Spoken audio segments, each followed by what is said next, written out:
Classée au patrimoine mondial de l'UNESCO, posée sur les bords de la Tamise, la Tour de Londres est bien plus qu'un joyau touristique. C'est une fierté nationale, une forteresse qui a résisté à bien des épreuves au fil des siècles et dont les défenses, aujourd'hui, retrouvent un certain sens. Seuls les cris des corbeaux et le claquement des talons de Peter McGoran résonnent encore dans les passages de l'ensemble médiéval, étrangement déserté. Derrière moi, c'est la Tour de Londres. Il y a 20 tours, mais celle-ci est la première à avoir été construite par William le Conquérant et elle tient debout depuis ce jour-là. Jusqu'à 15 000 touristes par jour la visitent chaque année pour découvrir notamment sur le site les célèbres joyaux de la couronne. Mais depuis plus de 2 mois, seule une cinquantaine de familles, celles des gardes, ont le privilège d'admirer ce pan de l'histoire britannique. Les visiteurs me manquent vraiment, les conversations que l'on a avec eux, les histoires qui vont avec les murs. Cela coûte aussi beaucoup d'argent de garder 20 tours, de les entretenir. C'est l'un des sites les plus iconiques du monde. On obtient la plupart de nos fonds grâce au public, aux entrées.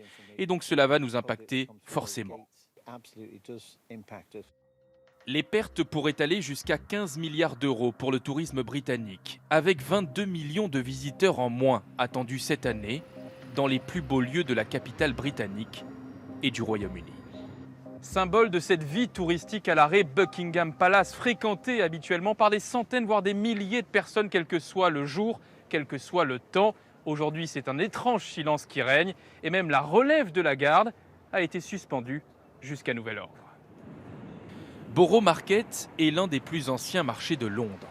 Avec ses 130 commerçants, c'est un lieu de vie apprécié des Britanniques et des touristes. Un lieu de promiscuité, aujourd'hui bien orphelin de ses habitués. Ici, là, généralement, on peut quasiment pas passer. C'est tellement plein de personnes qu'on ne peut pas passer. Bon, voilà, vous pouvez voir. Hein. On est une dizaine à tout casser dans le marché. Jean-Hubert Piquet est français. Il tient cette fromagerie depuis 3 ans et c'est l'un des rares ici à ne pas avoir baissé le rideau. On a d'excellents produits comme la petite briguette ici, qui va être un chef quand même assez classique. En livrant notamment ses clients à domicile, qui depuis quelques jours reviennent petit à petit. Il y a moins de fréquentation, donc forcément ça va se répercuter.